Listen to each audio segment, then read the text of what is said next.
नमस्कार मित्रांनो, मुरंबा या मालिकेमध्ये आपलं स्वागत आहे.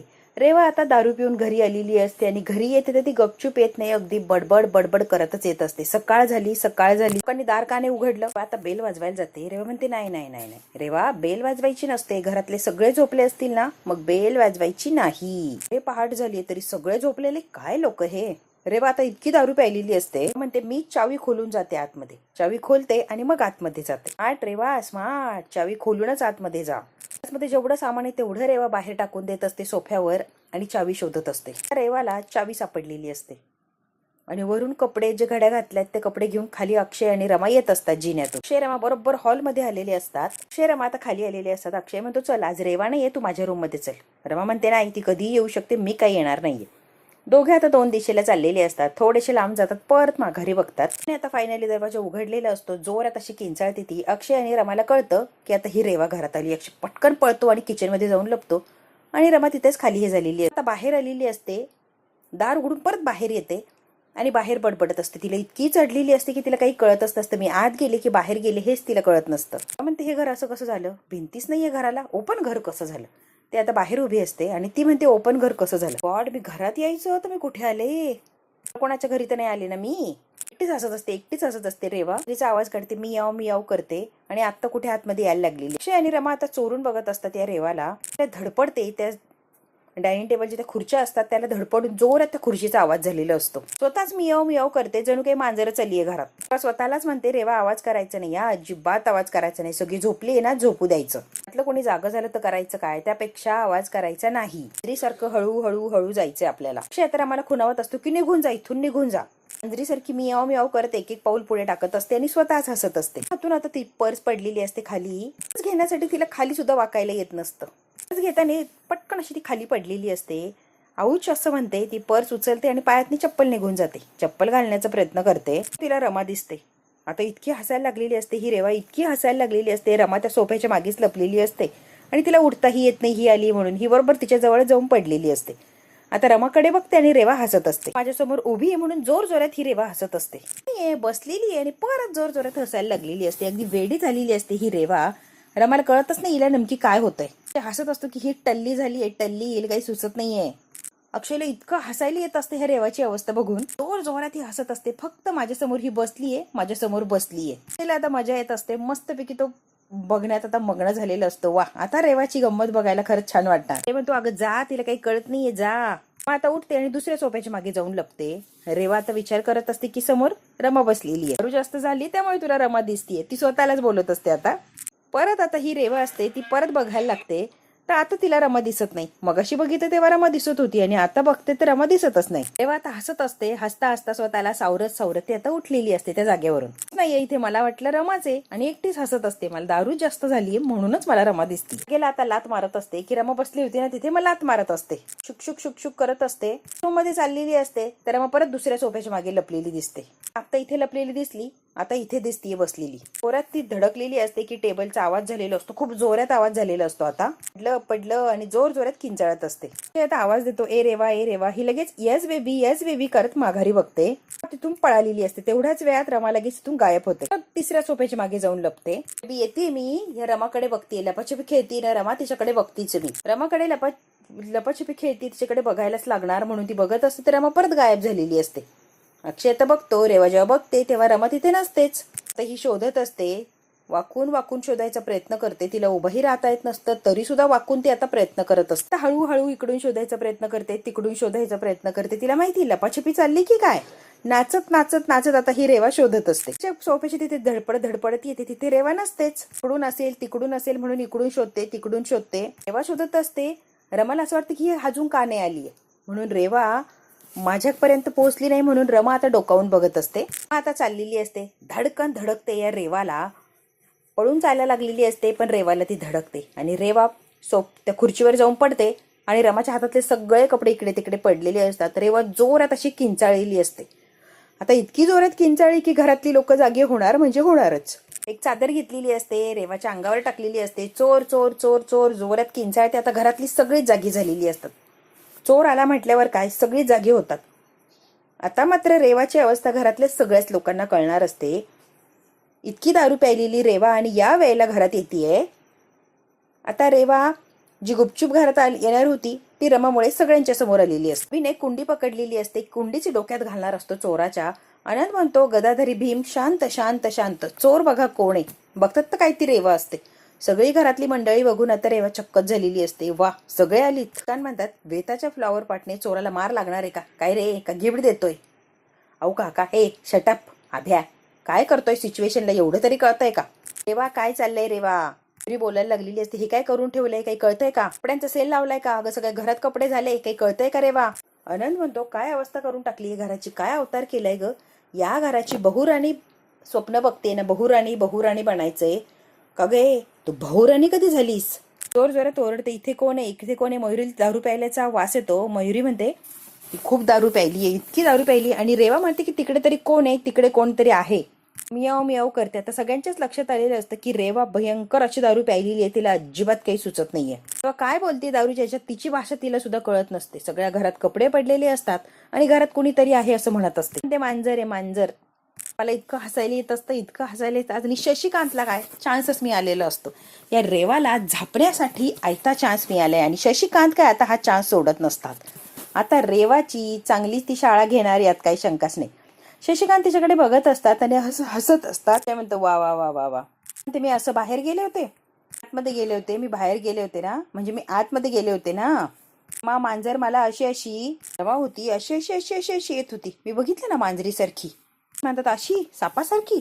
हा तेच सांगतीये, साप साप सापासारखीच. साप होती ती मांजर, साप साप. मी तेच सांगण्याचा प्रयत्न करते, ती मांजर साप होती साप.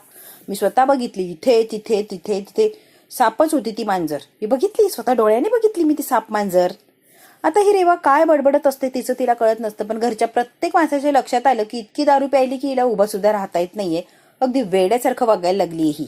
मग एकमेकांच्याकडे बघतात आणि हसत असतात. तिची ती अवस्था असते, तिचं ते बोलणं वागणं खरंच हसण्यासारखंच असतं. आता बाबा बाबा करत लाडात येत शशिकांतच्या जवळ यायला लागलेली असते. बाबा माझे बाबा माझे बाबा, तुमची झोपमोड झाली, माझ्या बाबांची झोपमोड झाली. अरे माझ्या बाबांची झोपमोड झाली. काय म्हणता शहाणपणा बंद करा. दारू प्यायलीस ना तू, आणि इतकी दारू प्यायलीस की स्वतःला उभा राहता येत नाहीये. आणि माझ्याकडे आली थोबाड घेऊन की झोपमोड झाली झोपमोड झाली. दारू बाबा मी आणि दारू, नाही बाबा नाही नाही नाही नाही, मी दारू काय प्यायली, मी नाही प्यायली दारू. उगाच काही बोलू नका, मी दारू प्यायली नाहीये, मी दारू नाही प्यायलीये. नाही नाही मी नाही प्यायली दारू. आनंदला आणि अभ्याला असा काही शॉक बसलेला असतो. वा कमाल. तिकडे इतका वास येत असतो, इतका वास येतो. ही दारू प्यायलेली असते. मयुरीला इतकं घाण वाटत असतं तिच्या जवळ उभं राहायला. कशी दारू पिऊ शकतेय. नाही नाही नाही म्हणजे तुम्ही मला सांगाच बाबा, मी कशी दारू पिऊ शकते. नाही मी दारू नाही पिऊ शकत आहे, मी दारू नाहीच पिऊ शकत आहे. म्हणतो नाही नाही नाही नाही, तू पिणं अवघड आहे, तू दारू पिणं अवघड आहे ग. घराची भिंत आहे ना त्यांनी दारू प्यायली आहे, त्यामुळे घरभर दारूचा वास पसरलाय आणि घरच हलतंय सगळं. घर हल्ल्यामुळे आपल्याला आपण हल्ल्यासारखं वाटतंय. रेवा तू नाही दारू प्यायली आहे, मी तुला सांगतोय. आम्ही फुल सपोर्ट करत असतो. ती दारू प्यायलात ना म्हणून वास येतोय दारूचा. रेवा म्हणते करेक्ट, या भिंतींना जास्त दारू झाली आहे ना म्हणून वास येतोय. मी कशाला दारू प्यायली, मला दारू आवडत नाही, मी काय दारू प्यायलेली नाहीये. इतके हसत असतात तिला, इतके हसत असतात तरी पण हिला अक्कल नसते, कारण तिला शुद्धच राहिलेली नसते. पूर्ण टल्ली झालेली असते ही, हिला काहीही कळत नसतं. रमा मयुरी तर बघतच राहिलेली असतात ती रेवाची अवस्था. सुसंस्कृत चून बनण्याचा प्रयत्न करत असते मुक्कादमांची, आणि सुसंस्कृत चून पहाटे पहाटे दारू पिऊन इतकी आलेली असते की तिला स्वतःला उभं सुद्धा राहायला येत नसतं. इतकी वाईट अवस्था असते आणि स्वतःला मुक्कादमांची सून म्हणून घेत असते. सून म्हणण्यासाठी धडपड करत असते आणि मुक्कादमांची सून काय तर पहाटे दारू पिऊन येते आणि प्यायली तर प्यायली आणि मान्यच करत नसते. माझे लाडके बाबा, माझे लाडके बाबा. रेवा आता परत लाडके लाडके करत जवळ यायला लागलेली असते. खुर्ची घेऊन खुर्चीवर बसावं एवढं सुद्धा तिला कळत नसतं. ती बशी बिचारी आता खुर्चीवर बसलेली असते. मुकादम कुटुंब अख्खं निवांत हिची गंमत बघत असतं. पहाटीचा शो असतो, मस्तपैकी शो असतो. काय सांगू माझे लाडके बाबा, माझे लाडके बाबा, मी तुम्हाला काय सांगू. सकाळपासून काम करायचं, उठल्यापासून काम काम काम काम करायचं ना बाबा. कंटाळा येऊन जातो बघा. असं वाटतं काय करू आणि काही नाही त्या कामाचं. राग येतो मग. घरभर पसारा करता, सगळा पसारा आवरायला लागतो. इतके आळशी आहे ना सगळे, इतके आळशी आहे ना, तुम्हाला अजिबात काही मॅनर्स नाहीये. इतका पसारा करून ठेवता आणि एवढा पसारा मला बिचारीला रेवाला आवरायला लागतो. करायचं, रांगोळी काढायची, सडा रांगोळी करायची, घरात फरशी पुसायची, काय काय कामं असतात. चहा असतो त्यांच्या नरड्यात. काय मयुरी म्हणते नरड नाही नाही म्हणजे त्यांना चहा द्यायचा असतो. म्हणतो आमच्या नरड्यात, आमच्या नरड्यात. आनंद म्हणतो बाबा वा तुम्हाला नरड म्हणाली, नरड. शशिकांत म्हणतो ऐकलंय मी, सारखं सारखं म्हणून अपमान करू नको आनंद, जरा गप्प बस. नरड नरड, माझ्या नरड्यातून आवाज येतोय का? आलाय, माझ्या नरड्यातून आवाज आलाय. मग सकाळी सकाळी उठून चहा करायला लागतो. परत तुमच्यासाठी दुपारचं जेवण, चहा, नाश्ता, परत संध्याकाळचा नाश्ता, परत संध्याकाळचं जेवण, धुणं, भांडी, सगळं काम मला एकटीला करायला लागतं. इतकं काम असतं, दिवसभर काम काम काम असतं ना. एवढं काम करून टेन्शन आलं. मग लिटिल एवढीशी घेतली एक घोटभर. मग त्यात काय एवढं, म्हणजे थोडीशी घेतलीस, वा वा वा वा वा, छान वाटला, थोडीशी घेतलीस. म्हणते एवढीशी घेतली आहे तर एवढा राडा घातला, जास्तच प्यायलीस, काय करशील ग, घर उद्ध्वस्त करशील आमचं, हो की नाही? एवढ्याच्याने एवढा राडा घातलाय तर जास्त प्यायल्यावर काय करशील ग तू? म्हणतो ही बोलते दारूविषयी, घरातली अट्टल बेवडी, ही एक नंबरची बेवडी मयुरी, आणि ती बोलते होय दारुड्याविषयी. आनंद म्हणतो बोलू दे. अभि म्हणतो अगं बोलू दे रे, आता बोलतीये ना, बोलू दे. बेवडी का असे ना, पण बोलतीये ना, तिला बोलू दे. तिला काही बोलू नको, चांगलं बोलतीये बेवडी. अनंत आणि अभि मयुरीला बेवडी म्हणत असतात. मयुरीताई I am really sorry. Mayuri म्हणते हळू येशील माझ्या अंगावर. ते मला फार वास येतोय ही घाणेरडी. तुम्ही ऐकता का मला काय काय काम करायला लागतं? नाही तुम्ही ऐकाच मी काय काम करते दिवसभरात. आता ही रेवा मयुरीच्या एकदम जवळ चिटकून बोलत असते. तेव्हा आता शशिकांत म्हणतात ए बाई बसून बोल, तुझ्या वासाने माझी पोरगी ताईट व्हायची. बैस खाली बैस. आता अभि आणि अनंत इतके हसत असतात, त्यांना इतकी मज्जा वाटत असते हे रेवाचा तमाशा बघायला. आणि अक्षय तर काही कमाल खुश असतात, इतके खुश असतात की बस बिना पैशाचा तमाशा बघायला मिळत असतो. इतकी घाबरते की पटकन खाली बसलेली असते. तिला माहिती मी खूप प्यायलेली आहे. आणि शशिकांत म्हणतात तशी खरंच मयुरीला चढायला बसली. जेवण नाश्ता सगळं करायला लागतं मला. नाश्त्याचं जेवण काय ही रेवा बडबड करत असते, तिचं तिला माहिती. आता तिच्या काय दुःख आहे, तिचं काय भावना आहे, हे सगळ्या घरातल्या लोकांना कळालेलं असतं. नाश्ता करायला लागतं, जेवण करायला लागतं, चहा करायला लागतो, जेवण नाश्ता, इतकं तिने रट लावलेलं असतं. एक शब्द ती 1000 वेळेस उच्चारत असते. अक्षय आणि रमा म्हणतात वा कमाल. एखादी कॅसेट चालू झाल्यासारखी रेवा चालू होते.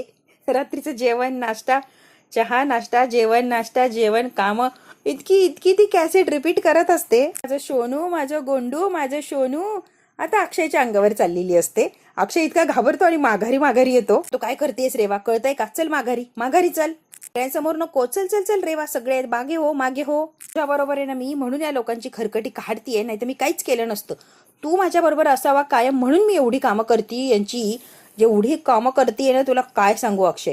आता जे चंदाला बोललेली आहे रेवा, त्या दारूच्या नशेत सगळं काही सगळ्यांच्या समोर ती बोलून दाखवत असते. तिला घाबरून खाली बसतो. ही अक्षयच्या अंगावर पडायला लागलेली असते. अक्षय तिला दूर लोटतो. सगळी खरकटी काढत असते. नाही तर शी असं होतं मला. इतकं घाणेरडं वाटतं ना यांची ताटं धुतानी. शी. मयुरी म्हणते बाबा ही काय बोलते आपल्याविषयी. अक्षय म्हणतो कोणाचं काय होतं? ती म्हणते शिशी मुकादम. कोण? शशिकांत. हो. अगं शशिकांत मुकादम माझे वडील, अक्षय मुकादमचे वडील शशिकांत मुकादम, फादर इन लॉ. बरोबर तेच ते शिशी मुकादम. अभि वा कमालीचे खुश असतात. आता अक्षयला तिने पकडलेलं असतं. अक्षयच्या मांडीवर बसते की काय अशी वेळ आलेली असते. अक्षय इतका घाबरून गेलेला असतो. आनंद आणि अभि हसत असतात. अक्षयची कमाल चालली आहे. तू काय करतेस? घरातली सगळी मंडळी आहे ना, गुड गर्ल सारखी राहा की. बघ सगळी मंडळी तुला बघताय. आज पण दोघेच नाही होत, सगळी माणसं आहे घरातली. आता रागाने बघत असते. अक्षयला खाऊन टाकते की काय अशी अवस्था झालेली असते या रमाची. आणि ही रेवा सारखी त्याच्या अंगावर येत असते. ते म्हणतो रेवा तू लिमिट क्रॉस करते. आणि रमाने आता चेहरा पाडून दिलेला असतो. रमाला हे बघवतच नसतं. रमा म्हणते हे काय चाललंय बाबा. आता शशिकांत मुकादम अनंत आणि अभिचे डोळे झाकतात. रमा म्हणत असते की माघारी घ्या. शशिकांत मुकादम अनंत आणि अभिचे डोळे झाकतात. ते म्हणतो तू लिमिट क्रॉस करतीये रेवा, लिमिट क्रॉस करतीये तू. त्याच्या हातामध्ये ती फ्लॉवर पाट असतो, तो घेतलेला असतो रेवाने. फेकूनच देते रेवा. आणि अक्षयच्या अंगावर आता चाललेली असते. अक्षय म्हणतो रेवा तू काय करतेस? अक्षय इतका घाबरलेला असतो. कधी लिमिट क्रॉस करायचंय सांग की. आता अभि समोर आलेला असतो. काहीच क्रॉस करू नको, तो रस्ता सुद्धा क्रॉस करू नको. तू उभी राहा बाजूला. अभि बिचारा उठतो आणि त्यांनी फ्लॉवर पाट टाकलाय, तो सगळं ती उचलत असतो. अक्षय म्हणतो बाई रस्ता पण क्रॉस करू नको, चल माघारी जा, वागू नकोस तू. अक्षय मी तुला गाणं म्हणून दाखवणार. अक्षय म्हणतो बाई माझ्या अंगावच्या बाजूला सुद्धा उभी राहू नको, एकदम लांब हो मायापासून. आणि गाणं बिणं कशाला म्हणते, उगाच कशाला रिक्स, तू गाणं म्हणूच नको ना. नाही अक्षय तुला गाणं गायला लागणार, मी गाणं गातेय तुला ऐकायला लागणार. अक्षय म्हणतो बाई तुझे माझ्या अंगावर आली ते त्याच्यानेच एवढं घाबरलोय, गाणं कशाला म्हणते. अक्षय तुला गाणं ऐकायला लागणार म्हणजे लागणार. अक्षय कसा बसा सावरतो, उडतो आणि बाजूला जाऊन उभा राहतो. रमा इतकी रागाने बघत असते. अनंत आणि अभि म्हणतात एन्जॉय करायचे. आता लगेच ही गाणं म्हणायला लागते. शशिकांत मुकादम म्हणतात ही गाणं म्हणतीये, बापरे मोठी शिक्षाचे. अनंत म्हणतो मायकल जॅक्सन 2 तास जर खाली यायची परमिशन दिली तर खाली येणारी जी सटकन मुस्कटी देऊन परत तो वर जाणार. आम्ही म्हणतो चंपक सुद्धा येऊ शकतो, काय सुंदर गाणं म्हणतीये. आम्ही म्हणतो चंपक सुद्धा येणार. चंपक पण डान्सर आहे का? कोण चंपक? डान्सर नव्हता रे, पण तरी पण त्याला त्रास होणार ना, मग हिला मारणारच तो. आता नाचत असते, सगळी कपडे उधळून देत असते, काय गाणं बोलत असते तिचं तिला माहिती असतं. शशिकांत मुकादम म्हणतात ए बाई गाणं सुद्धा सहन करायचं, डान्स सुद्धा सहन करायचं, इतके धक्के देऊ नको ना, इतकी भयानक नको वागू रेवा. रेवा नाचत असते, कपडे उधळलेले असतात. अनंत आणि बी म्हणतात जाऊ द्या एन्जॉय करूया आपण. अक्षयच्या अंगावर चाललेली असते, अक्षय तिला जोरात अशी ढकलून देतो, ती सोफ्यावर पडते आणि पडल्या पडल्या झोपी जाते. अक्षय बघतो आहे की गेली, तर ती गेलेली नसते, आहे. तो सगळ्यांना म्हणतो आहे बरं का, घाबरू नका, ती आहे, गेलेली नाहीये. ठीक आहे आहे ना, मग सकाळी उरलेला शो बघूची आपण. असा काय तमाशा घातलेला असतो या रेवाने, सगळं घर तिने डोक्यावर घेतलेलं असतं. शशिकांत मुकादम तर कमालीचे शॉक झालेले असतात. वा वा वा वा वा, काय आयटम सॉन्ग गायलीस ती, आयटम सॉन्ग वर डान्स, बापरे भयानक सगळं होतं की नाही आपल्यासाठी. खरंच रेवा छान डान्स केलेला असतो तिने आणि गाणंही छान म्हटलेली असते. अशी काय नाचत असते ना की सगळे शॉक झालेले असतात. रमाने तर तोंडाला ओढणी लावून लावून हसायचा कार्यक्रम चालू केलेला असतो. मयुरीला धक्का बसलेला असतो आणि अक्षय इतका घाबरलेला असतो की त्या भीतीपोटी त्याला काहीच दिसत नसतं. शेवटी त्याने घाबरून या रेवाला ढकलून दिलेलीच असते. रेवाला जशी काय ढकलतो ती सोफ्यावर पडते आणि लगेच बेशुद्ध होते. बेशुद्ध झालेली असते की झोपलेली असते तिचं तिला माहिती. पण अक्षय तिच्या नाकाला चेक करतो तेव्हा आहे बा, श्वास येतोय, श्वास चालू आहे म्हणजे जिवंत आहे, ही काही गेलेली नाहीये. आता खात्री पडते, चला निदान 2-3 तास तरी आपल्याला निवांत मिळतील. हिची जेव्हा उतरेल तेव्हा बघूची आपण उद्या काय करायचं आणि काय नाही. आता अभिच्या अंगावर तिने साडी टाकलेली असते. नाचता नाचता अभिने साडीचा पदर बिदर व्यवस्थित घेतलेला असतो, एकदम टकाटक. शशिकांत मुकादम म्हणतात चला आता रूम मध्ये जायचं, तमाशा फार झालाय, फार तमाशा करून झाला, तिला वेळेचंही भान नाहीये, कधी काय तमाशा करतीये. तिची साडी अंगावर गुंडाळून ती झोपलेली असते. शशिकांत म्हणतात जोपर्यंत हिची दारू उतरत नाही ना, हिची दारू कशी उतरवायची ते सकाळी मी बघतोच की. आता हिला किती काही बोललं तरी कळणारच नाहीये. हिला जरा शुद्धीवर येऊ द्या, मग सकाळी हिच्या दारूचं काय करायचं ना मी बघतोच. शशिकांत मुकादमांना सुद्धा फार चीड आलेली असते की दारू प्यायली तर प्यायली, वर तमाशा करते आणि आपल्याविषयी सुद्धा काय काय ही बोलली. सकाळी आता हिचं काय करायचं ना मी बघतोच आहे. चला आता आपापल्या रूम मध्ये जाऊन झोपूया, मग सकाळी रेवा आणि मी नवीन चॅप्टर. आता अंगावर साडी घेतलेली असते, पदर बिदर एकदम परफेक्ट. आनंद म्हणतो बाबा माहेरची साडी, माहेरची साडी. मयुरी बघते, मयुरी म्हणते अरे आभ्या काय. आभ्याला रागवते, पटकन त्यांनी साडी काढून टाकलेली असते. बाबा म्हणतात चला चला, सगळ्यांना तिच्यासोबत चढली आहे, चला आता आपापल्या रूम मध्ये जाऊन झोपूया. शशिकांत मुकादम सगळ्यांना झोपायला घेऊन जातात. अक्षय आणि रमा बिचारे रेवा जिथे पडली आहे कोलमडून तिथेच उभे असतात. आता ही चौघे चाललेले असतात. अक्षय आणि रमा तिच्याकडे बघत तिथेच थांबलेले असतात. म्हणतो चल चल रमा, इथे बघण्यात आणि बसण्यात काय अर्थ नाहीये, चल. आता रमा अक्षय सुद्धा चाललेले असतात त्यांच्या रूम मध्ये. आता परत मीटिंग भरवलेली असते. हे रूम मध्ये येतात आणि परत आता चर्चा करत असतात. मला एक प्रश्न पडलाय, बोला की बाबा. शशिकांत मुकादम म्हणतात ही रेवा खरंच दारू पिऊन आली होती की आपल्या समोर काहीतरी ड्रामा वगैरे क्रिएट करत होती? प्यायली असेल की ती एवढी दारू, आणि रेवाचा दारू प्यायली आहे तर आपल्या घरात यायची हिंमत कशी केली आहे तिने? शशिकांत मुकादमांना असंख्य असे प्रश्न पडलेत. ते सगळ्यांची परीक्षा घेण्यासाठी किंवा घरातून काही माहिती मिळते का त्याच्यासाठी तिने केलं असेल, किंवा ती दारू प्यायली म्हणून आपण कसं रिॲक्ट होतो हे बघायला पण ती नाटक करू शकते. आम्ही म्हणतोय नाटक वगैरे काही नाहीये, ती रिअल मध्ये दारू प्यायली आहे, नशेत होती ती, खरोखर दारू प्यायली आहे ती, काही नाटक बिटक करत नव्हती, पूर्ण नशेत होती ती. करायची सवय माहितीये आणि किती पिती हे पण माहिती, ती प्यायलेलीच होती. भयंकर डान्स बघून तिचा तो गाणं म्हणण्याचा प्रोग्राम, तिचं ते अवतार क्लिअर झालंय, अगदी क्रिस्टल क्लिअर झालंय की ती भयंकर नशेत होती, ती दारू प्यायलेली होती म्हणजे होतीच. मी 100% सांगू शकतो की ती नाटक करत नाहीये, ती दारू प्यायलेलीच होती. आता रमा म्हणते दादा तुम्हाला सगळं माहिती हो, काय अभ्यास करताय तिचा तुम्ही? आनंद म्हणतो हो हो अभ्या, काय मास्टर केली रे तिच्या विषयात तू? रमा गपा. अक्षय म्हणतोय काय करतोय, आहेच की तुला माहिती. ते म्हणतो अभ्या एक गोष्ट सांग रे, तुझी बायको होती ती? हो. मग आता तिला वहिनी वहिनी काय म्हणतो? ए बाबा सुटलो रे मी. तिला वहिनी वहिनी म्हणताना लाज वाटत नाही अभ्या? ए बाबा गप रे. यांच्यामध्ये थट्टा मस्करी चाललेली असते, काय काय बोलत असतात, एकमेकाला कमेंट पास करतात. शशिकांत मुकादम म्हणतात जरा सिरियस होता का? एवढा मोठा तमाशा झालाय घरात आणि तुमचं काय चाललंय हसी मजाक, जरा शांत होऊन सिरियसली विचार करा की. शशिकांत म्हणतात माझ्या मते रमा स्वतःची जी काय थोडीफार लाज आहे ती वेशीवर टांगेन अशातली पोरगी नाहीये. मयुरी म्हणते ते बरोबर आहे. काहीतरी डाव आहे आणि तो डाव साधण्यासाठी दारू प्यायली असं ती नाटक करते. करून लक्ष भटकवण्यासाठी विचलित करण्याचं म्हणणं अगदीच नाकारता येत नाही, कारण ती फार शार्प आहे आणि ती काहीही करू शकते. अभि म्हणतो ते काय असेल ते असेल, काहीतरी करा रे.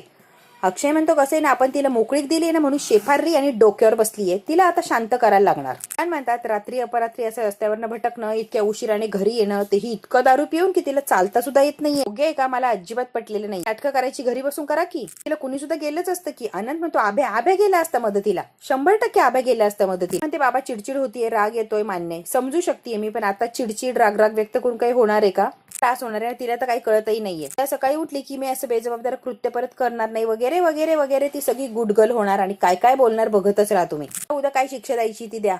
शशिकांत म्हणतात हिचा विचार करून इतकं टेन्शन आलेलं, मला प्रेशर वाढतं माझा विचार जरी केला तरी. आनंद म्हणतो काय बाबा नका ना विचार करू. म्हणतो चला बरं मला जाम झोप आली, आता अजिबात तिच्या बरोबर टाइमपास करायला वेळ नाहीये. ती झोपली ना आपण कशाला जागतोय, चला झोपूया आपण. चर्चा झालेली असते. रेवा कुठे शोधायला येतात तर रेवा किचन मध्ये असते आणि किचन मध्ये पूर्ण पीठ वतून घेतलेलं असतं, पूर्ण पांढरी झालेली असते आणि सगळ्या घरात भांडींची फेकाफेक ती करत असते. रमाने ती रेवाची अवस्था बघून डोक्यालाच हात लावलेला असतो. हा भाग तर इथेच संपतो. पुढच्या भागात काय होणार थोडक्यात बघूया. रेवामध्ये बसलेली असते मुकादम, पूर्ण फॅमिली कडानी असते आणि आता शशिकांत मुकादम म्हणतात शिक्षक सवलत मिळणार नाही. अभि म्हणतो काका जाऊ द्या, नाही आभ्या शांत बसा, तिला चाबूक काढला पाहिजे आणि चाबूक काढलेला असतो शशिकांत मुकादम यांनी. रेवा काय वाचत नसते. बायकांवर हात उचलण्याचे संस्कार नाहीच आमच्यावर, तो अधिकार सुद्धा नाहीये, पण तुला शिक्षा ही झालीच पाहिजे रेवा. शिक्षा झाल्याशिवाय तुझी अक्कल काय जागेवर येत नसते. त्या डोक्यावर पाण्याचा हंडा द्यायचा, 500 उठाबशा काढायला लावायच्या. आता ती शशिकांत मुकादमांच्या तोंडाकडेच बघत असते की बाबांनी ही काय शिक्षा दिलीये. मार नाही देणारे ते डोक्यावर भरलेला हंडा द्यायचा आणि 500 उठबशा मारायला लावायच्या. ही रेवा जगणार आहे का? मरून जाणार ना. आता शशिकांत मुकादम चिडलेले असतात आणि रागाच्या भरात एवढी मोठी शिक्षा सुनावलेली असते. बघू आता रेवा ती शिक्षा पूर्ण करणार का आणि परत तिची अक्कल जागेवर येईल का, परत ती दारू पिऊन नाही येणार ना. हे जर बघायचं असेल तर बघायला लागणार आपल्याला पुढचा भाग. हा भाग इथेच संपतो. व्हिडिओ आवडल्यास लाईक शेअर सबस्क्राईब नक्की करा. धन्यवाद मित्रांनो.